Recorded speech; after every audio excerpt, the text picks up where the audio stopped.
Hi hello friends, ಎಲ್ಲರೂ ಹೇಗಿದ್ದೀರಾ? ನಾನಂತೂ ಚೆನ್ನಾಗಿದ್ದೀನಿ. ಮೊನ್ನೆ ಕ್ಲೀನಿಂಗ್ ವಿಡಿಯೋ ನೋಡಿದ್ರಲ್ಲ, ಅದರ ಸೆಕೆಂಡ್ ಪಾರ್ಟ್ ಇದು.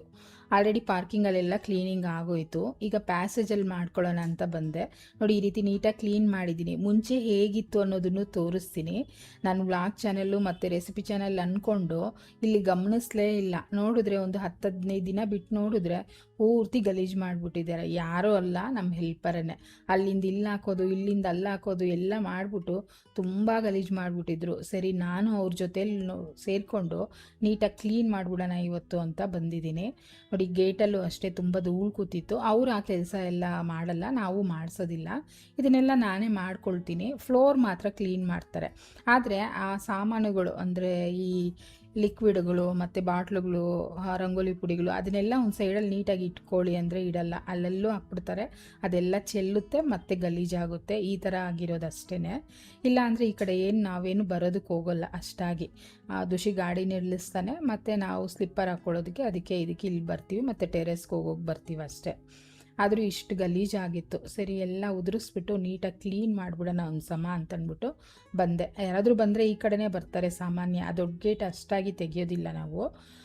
ಗಲೀಜಿದ್ರೆ ಚೆನ್ನಾಗಿರಲ್ಲ ಅಲ್ವಾ, ಅದಕ್ಕೆ ಬಂದು ಕ್ಲೀನ್ ಮಾಡ್ಕೊಳ್ತಾ ಇದ್ದೀನಿ. ಬಟ್ಟೆಗಳು ಅಷ್ಟೇ. ಆ ವಿಂಡೋ ಇದೆ ಅಲ್ವಾ, ಹಾಲಿಂದ ಆ ಕಡೆ ಸೈಡಿಂದ ಈ ಕಡೆ ಇಲ್ಲಿ ಹಾಕ್ಬಿಡ್ತಾನೆ ಒಂದು ದುಷಿ, ಬಟ್ಟೆ ಬಿಚ್ಚಿಬಿಟ್ಟು. ಅದು ನೋಡಿದ್ರೆ ಇಷ್ಟು ಸೇರಿಬಿಟ್ಟಿದೆ. ನಾನು ನೋಡಿಕೊಂಡೇ ಇಲ್ಲ. ಎಲ್ಲ ಮನೇಲಿರೋದನ್ನ ಮಾತ್ರ, ಅಂದರೆ ವಾಶ್ರೂಮಲ್ಲಿರೋದು ಮಾತ್ರ ತೊಗೊಂಡೋಗಿ ಒಗ್ದಾಕ್ತಾ ಇದ್ದೆ. ಇಲ್ಲಿ ನೋಡಿದ್ರೆ ಇಷ್ಟು ಸೇರಿದೆ. ಸರಿ, ಈಗ ಇದೂ ಅಷ್ಟೇ ನೀಟಾಗಿ ವಾಷಿಂಗ್ ತೊಗೊಂಡೋಗಿ ಹಾಕ್ಬಿಡ್ಬೇಕು. ಮತ್ತು ಕಿಚನ್ ಟವಲ್ಸ್ ಅಂತೂ ತುಂಬ ಅಲ್ಲಲ್ಲೂ ಬಿದ್ದಿತ್ತು. ಅದನ್ನು ನೀಟಾಗಿ ಒಗ್ದಾಕಬೇಕು. ಮ್ಯಾಟ್ಗಳು ಕ್ಲೀನ್ ಮಾಡಬೇಕು. ಒಂದೊಂದಾಗಿ ಇವತ್ತೆಲ್ಲ ಮಾಡ್ಕೊಳ್ಳೋಣ ಅಂತ ಬಂದೆ.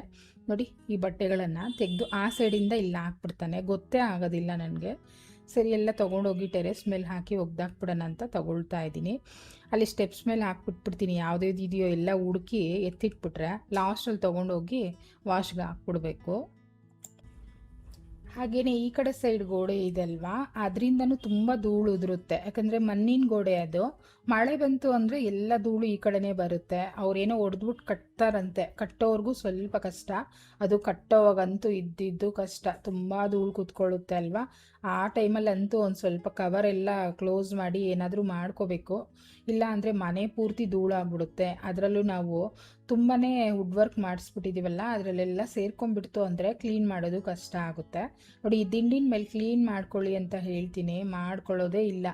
ಎಷ್ಟೇ ಕೆಲಸದವ್ರಿದ್ರು ನಾವು ಮಾಡೋದಂತೂ ತಪ್ಪೋದೇ ಇಲ್ಲ. ಅದೇ ಅಂದ್ಕೊಳ್ತಾ ನಾನು ಮಾಡ್ಕೊಳ್ತಾ ಇದ್ದೆ. ಅಂದರೆ ಇವ್ರೂ ಮಾಡ್ತಾರೆ, ಮಾಡಲ್ಲ ಅಂತಲ್ಲ. ಆದರೆ ಹೇಳ್ತಾ ಇರಬೇಕು, ಅದೇ ಬೇಜಾರಾಗೋದು. ಇದನ್ನ ಯಾಕೆ ಈ ಥರ ಇಟ್ಟಿದ್ದೀರಾ, ಅದು ಯಾಕೆ ಈ ಥರ ಮಾಡಿದ್ರಿ, ನೀಟಾಗಿ ತೊಳೀರಿ, ನೀಟಾಗಿ ಗುಡಿಸ್ರಿ, ಈ ಥರ ಹೇಳ್ತಾ ಇರಬೇಕು ಅಂದರೆ ಬೇಜಾರಾಗುತ್ತೆ. ಅವ್ರಿಗೆ ಅಂತ ಒಂದು ಕೆಲಸ ಒಪ್ಸಿದ್ಮೇಲೆ ಅವ್ರ ಪಾಡ್ಗೆ ಅವ್ರು ಮಾಡ್ಕೊಂಡು ಹೋಗ್ಬಿಟ್ರೆ ನಮಗೂ ಒಂದು ಸಮಾಧಾನ ಆಗುತ್ತಲ್ವಾ. ಹೇಳ್ತಾ ಇರಬೇಕು ಅಂದರೆ ನನಗೂ ತುಂಬ ಬೇಜಾರಾಗುತ್ತೆ. ಯಾಕಂದರೆ ಅಮ್ಮ ಮನೇಲಿ ಒಬ್ಬರು ಕೆಲಸದವ್ರಿದ್ರು. ಅವ್ರನ್ನಂತೂ ಯಾವಾಗಲೂ ನಾವು ನೆನೆಸ್ಕೊಳ್ತಾನೆ ಇರ್ತೀವಿ. ನಾನೇ ಅಲ್ಲ, ನಮ್ಮ ರಿಲೇಟಿವ್ಸಿಂದ ಹಿಡಿದು ಎಲ್ಲರೂ ನೆನೆಸ್ಕೊಳ್ತಾರೆ. ಅಷ್ಟು ಚೆನ್ನಾಗಿ ಕೆಲಸ ಮಾಡೋರು. ನೋಡೋರು ಅಷ್ಟೇ. ನಾನು ಮತ್ತು ನಮ್ಮ ತಂಗಿ, ನಮ್ಮ ಅಮ್ಮನಿಗೆ ಇಬ್ಬರು ಹೆಣ್ಮಕ್ಳು, ಅವ್ರನ್ನೂ ಸೇರಿಸಿ 3 ಜನ ಅಂತಲೇ ಅಂದ್ಕೊಂಬಿಟ್ಟಿದ್ರು. ಅಂದರೆ ಅವ್ರ ದೊಡ್ಡ ಮಗಳು, ನಾನು 2ನೇ ಅವಳು, ನಮ್ಮ ತಂಗಿ 3ನೇ ಅವಳು ಅಂತಲೇ ಎಲ್ಲರೂ ಅಂದ್ಕೊಂಬಿಟ್ಟಿದ್ರು. ಅಷ್ಟು ಚೆನ್ನಾಗಿ ಕೆಲಸ ಮಾಡೋರು. ಫ್ಯಾಕ್ಟ್ರಿ ಮೇಂಟೈನ್ ಮಾಡೋದ್ರಿಂದ ಹಿಡಿದು ಬೀರು ಓಪನ್ ಮಾಡಿ ಅವರೇ ಬಟ್ಟೆಗಳು ಜೋಡಿಸೋದು ಎಲ್ಲ ಮಾಡ್ತಾಯಿದ್ರು. ಮತ್ತು ದುಷಿನ ಊಟ ಮಾಡಿಸಿ ಮಲಗಿಸೋದು, ಹಾಗೆಯೇ ನಮಗೆ ಎಲ್ಲಾದರೂ ಹೋದರೆ ಮೇಕಪ್ ಮಾಡಿ ರೆಡಿ ಮಾಡಿ ಕಳಿಸೋದು, ಹಾಗೆ ನಮ್ಮ ಜೊತೆ ಶಾಪಿಂಗ್ ಬರೋದು, ಟ್ರಿಪ್ ಬರೋದು ಎಲ್ಲ ಮಾಡೋರು. ಅದ್ರ ಜೊತೇಲಿ ಮನೆ ಕೆಲಸನೂ ಮಾಡ್ತಾಯಿದ್ರು. ಅದರಿಂದ ನಾವು ಅವ್ರನ್ನ ಕೆಲಸದವರು ಅಂತಲೇ ಅಂದ್ಕೊಂಡಿರಲಿಲ್ಲ. ಮನೇಲಿ ಅವರು ಒಬ್ಬರು ಅಂತಲೇ ಅಂದ್ಕೊಂಡಿದ್ದು. ಅಂದರೆ ಗಂಡ ಸರಿ ಇರಲಿಲ್ಲ, ಸರಿ ಅವ್ರು ಸಪ್ರೇಟ್ ಇದ್ದರು. ಆದ್ದರಿಂದ ನಾವು ಅವ್ರನ್ನ ಮಗಳ ಥರನೇ ಟ್ರೀಟ್ ಮಾಡ್ಕೊಂಡು, ಒಬ್ಬರೇ ಇದ್ದಾರಲ್ವ ಅಂತ ಅಂದ್ಬಿಟ್ಟು ಚೆನ್ನಾಗಿ ನೋಡ್ಕೊಳ್ತಾ ಇದ್ವಿ. ಅವರು ನಮ್ಮದೇ ಮನೆ ಅಂತ ಅಂದ್ಕೊಂಡು ಅವರು ಮಾಡ್ತಾಯಿದ್ರು. ಆ ಥರ ಇದ್ಬಿಟ್ರೆ ಎಷ್ಟು ಚೆನ್ನಾಗಿರುತ್ತಲ್ವ. ಆ ಥರ ಕೆಲಸದವ್ರು ಸಿಗೋದು ತುಂಬ ತುಂಬ ಕಷ್ಟ. ಈಗೇನೋ ಇನ್ನೊಂದು ಮದುವೆ ಮಾಡಿಕೊಂಡು ಸೆಟ್ಲ್ ಆಗಿದ್ದಾರಂತೆ. ಸದ್ಯ ಚೆನ್ನಾಗಿರಲಿ. ಅಂದರೆ ಒಂದು 20 ವರ್ಷ ಮಾಡಿದ್ರು. ಆಮೇಲೆ ನಮ್ಮ ತಂದೆ ತೀರೋದ್ಮೇಲೆ ಫ್ಯಾಕ್ಟ್ರಿ ಕ್ಲೋಸ್ ಮಾಡಿದ್ವಿ. ಆವಾಗ ಅವ್ರನ್ನ ಬಿಡಿಸಿದ್ಮೇಲೆ ಬೇರೆ ಕಡೆ ಎಲ್ಲೋ ಸೆಟ್ಲಾಗಿ ಮದುವೆ ಮಾಡ್ಕೊಂಡಿದ್ದಾರಂತೆ. ಮಾಡಿಕೊಂಡು ಚೆನ್ನಾಗಿದ್ದರೆ ಸಾಕು ನಮಗೂ ಅಷ್ಟೇ. ಯಾಕೆಂದರೆ ನಮ್ಮ ಮನೆಯವರು ಅಂತಲೇ ನಾವು ಅಂದ್ಕೊಂಡಿದ್ದು. ನೋಡಿ, ಈ ಗಾಡಿ ಬಂದು ದುಷಿ PUC ಓದೋವಾಗ ಕೊಡಿಸಿದ್ದು. ಅಂದರೆ ಡಿಸ್ಟಿಂಕ್ಷನ್ ಬಂದರೆ ಕೊಡಿಸ್ತೀನಿ ಅಂತ ಹೇಳಿದ್ದೆ. ಅವನು ಒಳ್ಳೆ ಮಾರ್ಕ್ಸ್ ತೊಗೊಂಡು ಪಾಸಾಗಿದ್ದ ಅಂತಂದ್ಬಿಟ್ಟು ಆ ಗಾಡಿ ಕೊಡಿಸಿದ್ದೆ. ಒಂದು ಸ್ವಲ್ಪ ರಿಪೇರಲ್ಲಿದೆ. ಅದಕ್ಕೆ ಸೈಡಲ್ಲಿ ನಿಲ್ಲಿಸ್ಬಿಟ್ಟಿದ್ದೀವಿ. ಅದಕ್ಕೆ ಏನಾದರೂ ಒಂದು ಬಟ್ಟೆ ಹಾಕಿ ಮುಚ್ಚಿಟ್ಬಿಡ್ಬೇಕು, ತುಂಬ ಧೂಳು ಕುತ್ಕೊಳ್ತಾ ಇದೆ. ಈಗ ಬುಲೆಟ್ ತೊಗೊಂಡಿದ್ದಾನೆ, ಅದು ರಿಪೇರಲ್ಲಿ ಇರೋದ್ರಿಂದ ಅದನ್ನು ನಾವು ಸೈಡಲ್ಲಿ ಇಟ್ಟಿದ್ದೀವಿ.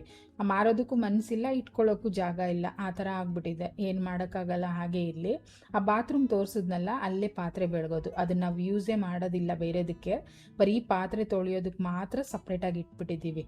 ಅವರಲ್ಲಿ ಶಿಂಕಲ್ಲಿ ನಿಂತ್ಕೊಂಡು ತೊಳಿಬೇಕು ಅಂದರೂ ಕಷ್ಟ. ಇಲ್ಲಿ ಪ್ಯಾಸೇಜಲ್ಲಿ ತೊಳೆದ್ರೆ ಪೂರ್ತಿ ರೋಡ್ಗೆ ಹೋಗುತ್ತೆ ನೀರೆಲ್ಲ, ಅದರಿಂದ ಆ ಬಾತ್ರೂಮನ್ನು ಪಾತ್ರೆ ತೊಳೆಯೋಕ್ಕೆ ಅಂತಲೇ ಸಪ್ರೇಟಾಗಿ ಇಟ್ಬಿಟ್ಟಿದ್ದೀವಿ. ಈಗ ನೋಡಿ, ಇದನ್ನ ಮೇಲೆ ಒಂದು ಬಟ್ಟೆ ಹಾಕಿ ಮುಚ್ಚಿಟ್ಬಿಡ್ತಾ ಇದ್ದೀನಿ.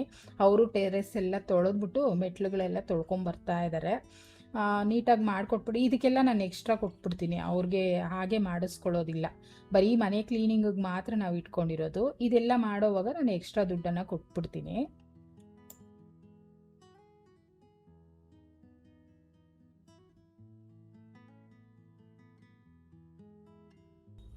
ಇದೆಲ್ಲ ಕ್ಲೀನಿಂಗ್ ಆದಮೇಲೆ ಮ್ಯಾಟು ಮತ್ತು ಕಿಚನ್ ಟವಲ್ಸು ಎಲ್ಲ ಬೇರೆ ವಾಶ್ ಮಾಡ್ಕೋಬೇಕು. ಅದನ್ನೆಲ್ಲ ನಾನು ವಾಷಿಂಗ್ ಮಿಷಿನ್ಗೆ ಹಾಕೋದಕ್ಕೆ ಹೋಗೋದಿಲ್ಲ, ಕೈಯಲ್ಲೇ ಒಗ್ದು ಹಾಕ್ಬಿಡ್ತೀನಿ. ಅದೇ ಈ ಪ್ಯಾಸೇಜಲ್ಲೇ ಕುತ್ಕೊಂಡು ಒಗ್ದು ಹಾಕ್ಬಿಡ್ತೀನಿ, ಟೆರೆಸ್ ಮೇಲೆ ತೊಗೊಂಡು ಹೋಗೋದಿಲ್ಲ.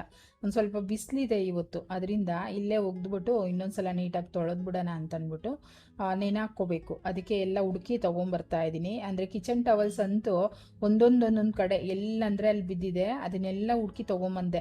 ಒಂದು 20 ಟವಲ್ ಇದೆ ಫ್ರೆಂಡ್ಸ್, ಆದರೆ ಕೈಗೆ ಒಂದು ಸಿಗೋದಿಲ್ಲ, ಆ ಥರ ಆಗುತ್ತೆ. ನೋಡಿ, ಮೊದಲು ಮ್ಯಾಟ್ ಎಲ್ಲ ನೆನೆಸಿಟ್ಬಿಟ್ಟು ಒಗ್ದಾಕ್ಬಿಡ್ತೀನಿ. ಅಲ್ಲಿ ನೋಡಿ, ಅಲ್ಲಿಟ್ಟಿದ್ದೀನಿ ಕಿಚನ್ ಟವಲ್ಸ್ ಎಷ್ಟಿದೆ ಅಂತ.